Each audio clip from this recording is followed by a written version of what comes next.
Hey, people, family. It is Jody Maynard of Fervor Voice. It's been a minute. It's Monday, January 22nd. And wow, I don't know about a roller coaster, but yeah, it's been a hell of a ride. So let's go ahead and get to it. Next steps. That's what I'm talking about today. Let's talk about next steps and what they look like for me, hopefully, giving you a little bit of encouragement for next steps for you. Not a New Year's resolution, next steps. Let's get that working, y'all. Let's go.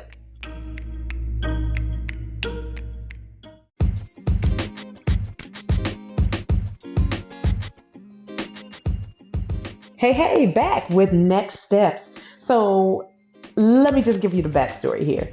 Uh, the end of the year, which was for me, the end of the year, November, going back a little bit, BJ's birthday.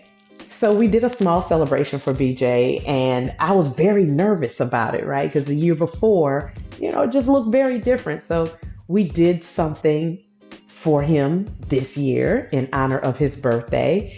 I didn't know how I was going to take it. I didn't know how I was going to feel. I have a couple of close friends now that really and truly do help to keep me going. They're new friends in the mix, but I feel like I've known them forever. And yeah, when they came to the celebration, the birthday celebration for BJ, it was like BJ knew them. That's just how I felt, but he didn't. They've only been in my life for a matter of months at this point. It hasn't even been a year, but I truly, truly needed them in my life, and I truly do need them in my life. And the same, the three of us, we kind of rocking together pretty strong here.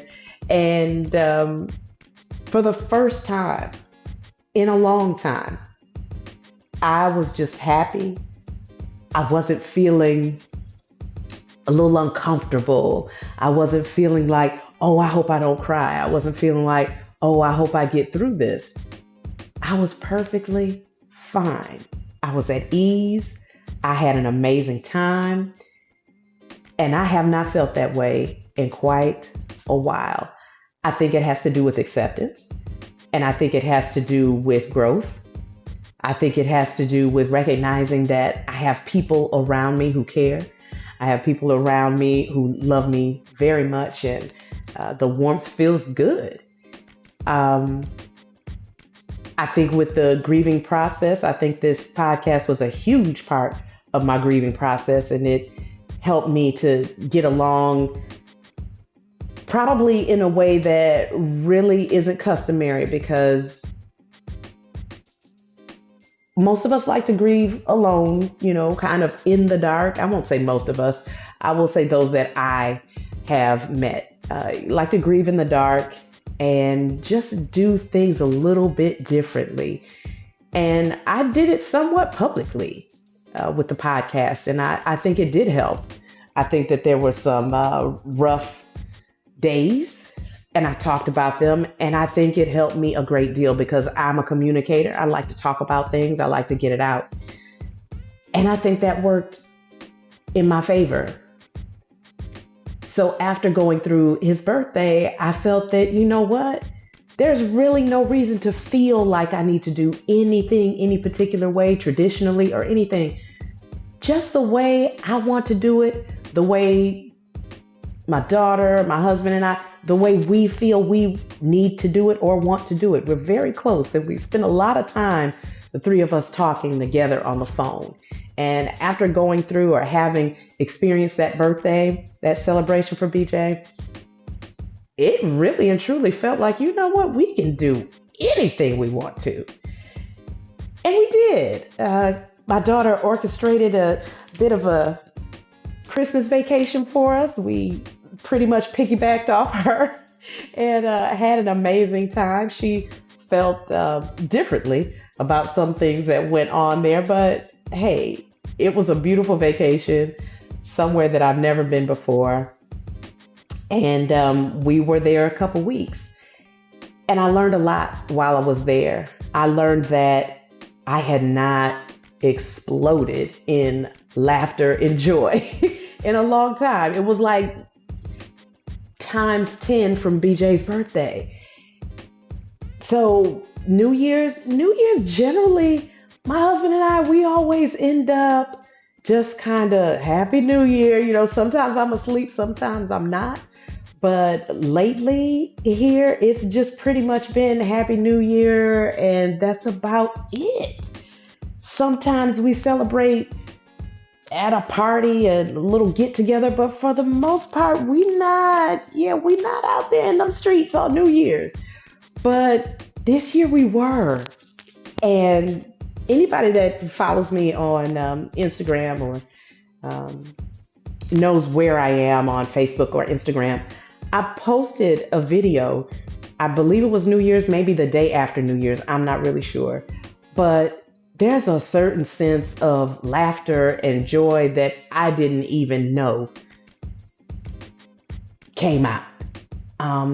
I was emotional. I was crying, just tears of joy on that beach when the fireworks were going off. I've never experienced that kind of a New Year. And it was one that my friend said to me, my good friend Cam said, Jody, your smile, I have never seen you smile that way. Now, Cam came into my life because we were both grieving after having lost our sons. So she came into my life through a support group, and we've been kicking it pretty strong. And we just reach out to each other when we need to. And sometimes we reach out to each other when we don't. We just talk for hours. It's like we just been a part of each other's lives for years. And she just said, I could just see it. She couldn't help but smile, seeing the way I responded with all the fireworks going on and everything. And my two close friends said the same thing. And I was like, after I watched that video, I said, yeah, I really was. I was really feeling it. And I was literally crying about it. Just hard to explain, but that kind of emotion, that kind of joy, those tears of joy, I just want to relive that moment as often as I can and even go beyond that moment. So for me, next steps, it's going to look different. And I'm excited about that because it's another step. And it's a step that I want to take, and I want to take with my friends and with my family. And I also want to get to know some newer people and do some different things and celebrate in a different way. I don't have to hold on to tradition. There's just no reason to. I want to do things the way I want, however I want. And I don't need to explain. I just need to do. My doctor that I just got a new doctor. And my first visit was I guess that was about 2 weeks ago. It was on the 10th. So first visit, I come in, he comes in, he wants to know about me. And I start rattling off and he's like, wow. And when I talk to people and tell people the things that have gone on in my life, they do say, well, okay, you've done a lot. I don't really feel like it, but they do. And not everybody, but many. So after he said to me, you just do whatever you want to do. That's kind of just been the mantra. Just do whatever I want to do. I talked to my husband about it. I talked to my daughter about it. We're usually on the phone, the three of us together, when we want to share something. And that's the new me, just to do what I want to do. And in doing what I want to do, some things come about that can be a little bit unusual, maybe even a little harsh to some. But in order to keep myself where I'd like to keep myself, in a space of happiness, also receiving, and I know that that's just a fantasy, feeling like I'm going to be happy all the time, or feeling like I'm going to be that joyous all the time to be moved to tears. But it is something that I want to do and something that I'm committed to doing. My next steps look like happiness while receiving those things that maybe are not so happy, but taking control of my life so that I can be happy. My daughter's computer's going off. I am visiting her right now. I'm in Florida now. But yeah, just taking these things in and allowing myself to process and think about what does or does not need to be in my life. So a while back, I spoke with my therapist about some things and about how some things were going with loved ones in my life. And we went round and round about some things. And not round and round in a way where we were disagreeing or anything, because we don't disagree. That's not the way he communicates with me. He just wants me to have that full perspective. But the thing that stuck with me was when he said to me, you have to give yourself permission to walk away. And when he said giving myself permission to walk away, it put me in a space of just kind of confusion and just, I can't believe that would actually be the option. I can't believe that would actually be taking place, to walk away from loved ones. I'm very shocked by that. And I thought about it and I tried to process it, but I don't believe I was able to fully process it. I'm probably not able to fully process it now, but I have taken some strides towards processing it a little bit further. He shared a story with me, and it wasn't really a story as much as it was an analogy. And he said, Jody, just think about this. Just think about, and it goes along with the time because it's so cold back home. It's so cold in North Carolina. Even North Carolina is not 10 degrees, is now 10 degrees. I don't have to worry about that in Florida. But anyway, he says, think about there being a blizzard outside. Think about there being a foot of snow outside. And it's cold. It's a blizzard. The snow is still blowing around. You know you can't go outside. You cannot. And it's so cold outside, it's even making a bit of a chill. It's creating a bit of a chill in the house, and you have to light the fireplace. So you light the fireplace, or Brian lights the fireplace, and the space that feels the best is where the fireplace is. And the fireplace is roaring, it's crackling, and the room feels so good. And it's one of those days where you just know there isn't going to be any movement. Maybe in the kitchen if, you're cooking something and bringing about more heat in the house. But that warmth is coming from the fireplace. And he said, do you sit with Brian cozily, kind of wrapped up and in each other's arms and talking to each other about things? Or do you go off into another room where it's kind of cold, it's chill in the air, there's no fire going, and it's just still, and you can feel the cold outside if you look out the window. You can literally feel it. Do you stay in that room, or do you stay in the room with Brian? Okay, no brainer. I stay in the room with Brian. And he says to me, exactly.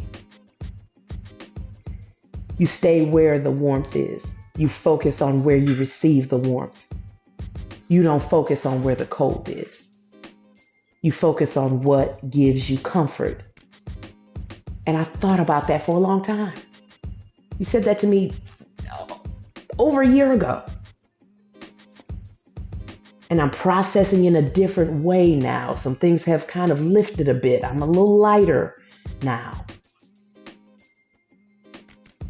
The same thing he said is now making sense in a different way.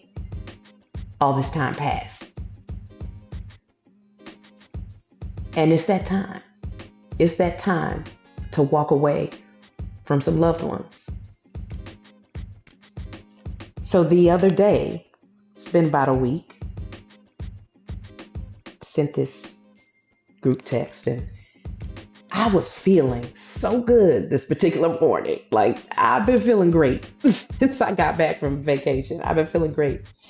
And I woke up and, did my normal rituals that I do. And I said, okay, let me send out this text, group text, my loved ones. Let me make sure I acknowledge something for everyone. And I did that. And you know how you get that feeling? You're just almost excited about something that you did that was just kind of left out there. And I sent it with excitement, and I felt good. It made me feel good. I said, oh yeah, that was nice. That was nice. I'm loving where I am in my healing process right now. I'm loving it. And miraculously, it just sits. It just sits.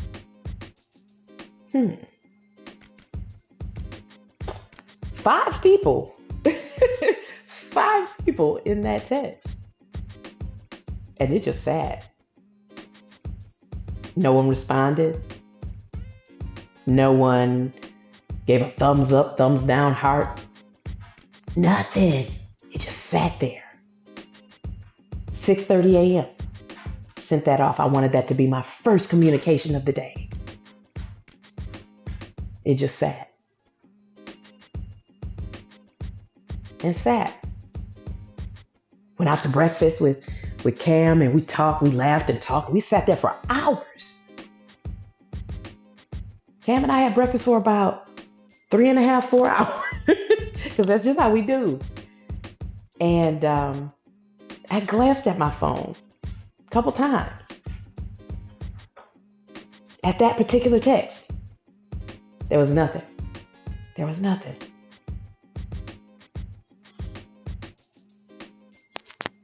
I knew then that analogy that Tobias talked about over a year ago.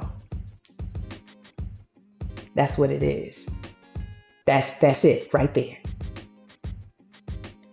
Giving all of that attention where it's cold,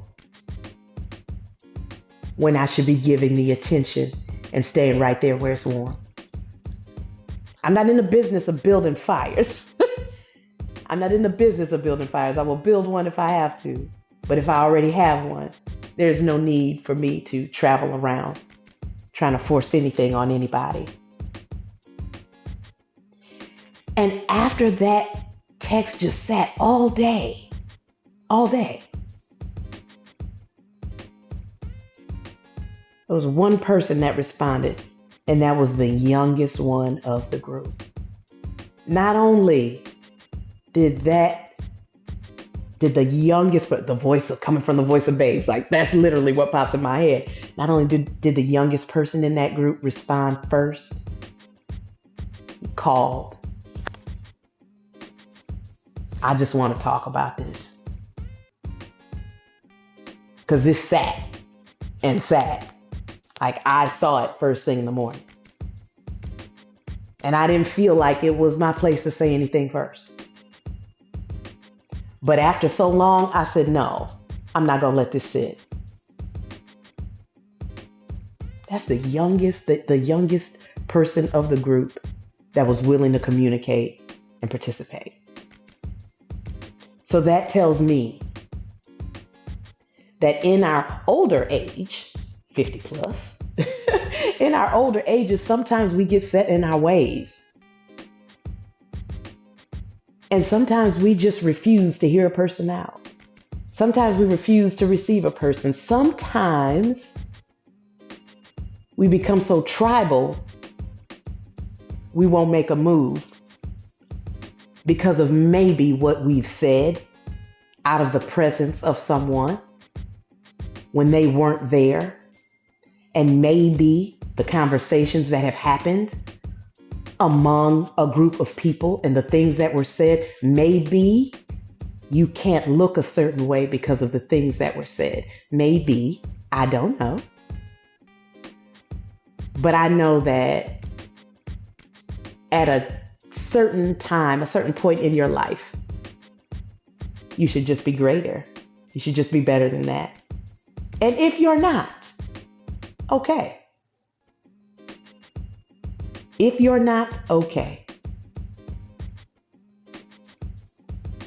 That is where the fireplace analogy comes in.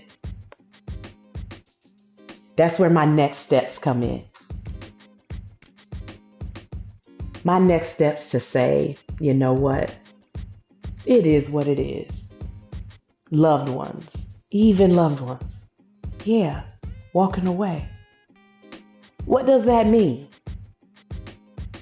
It just means I got stuff to do. I got a fireplace to focus on. That's where I put my attention. That's where I put my love. That's where I put my care. Things have happened. I have worked my butt off getting myself where I've gotten myself and gotten myself here without them. Yeah. So guess what? Next steps look like walking away. Are we good? Absolutely. Absolutely. But it's no different than anything else. I know exactly where you are. And if I decide to reach out, okay. If I don't, okay. Silence is the loudest communication you can ever get. Ever get. My coach and I were laughing about that one time when she said, yeah, text came over. I don't know who it was, but she was saying that somebody whoever sent the text got mad and said, y'all ain't saying nothing. And my coach said, and I responded, said, no, we said everything. We said everything. And that's exactly what happened that day. Now, am I saying that to be spiteful? No. I'm saying that to say that I'm accepting that. And while I may have in the past had that thing in the back of my mind where it was just like, well, at some point, well, I've accepted it now. And it's exactly what it is a year ago. It's exactly what it was 2 years ago. It hasn't changed. The only thing that's changed has been the time and the date. That's it. Next steps for me look like doing whatever I want to do. And what I want to do right now is accept everyone, everything as a learned lesson or learning experience, and to accept, to process, and yeah, look at it as a gift. And I won't even call it a bad gift. I'm calling it self-awareness. Yes, be aware. I remember saying early on in my podcast, where people belong in my audience, in the balcony or, whatever. Now I know where I belong in theirs. No harm, no foul. Now I know where I belong in theirs. Because that silence was louder than a scream. It was louder than a scream. And it's all good. It's not, but it's going to have to be. Because I had to accept that. And I have to give my attention. I have to give my love, my focus to that fireplace that's giving me what I need. And not to feel bad about it. For some reason, there were multiple streams that were coming into me with the same message. You don't have to hold on. This message kept coming to me repeatedly over and over again. Open up Instagram, and here it is. Somebody talking about it. Here it is. And I mean repeatedly. And I said, okay, this for real. Like I have to think this through. And I did. And once I did, that's when I said, you know what? It's accepted. It's accepted. We all hurt in our own way. And we express it in different ways. But I'm not going to let hurt me. I'm not doing that. I am breaking the cycle. Next steps for me look like breaking the damn cycle. Because I'm not going to let hurt me. I got to keep this thing going. I got stuff to do. What's that stuff? Anything. Just like my doctor told me. You just do whatever you want to do. Yep. Yep. And I sit here and I smile because I know that I have done some incredible things against some incredible odds. And I'm proud of that.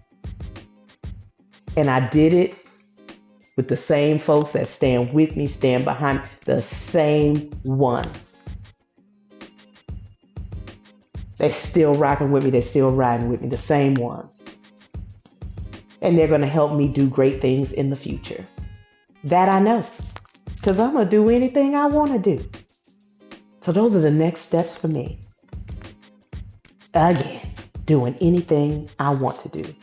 And I hope those are your next steps, to do anything you want to do.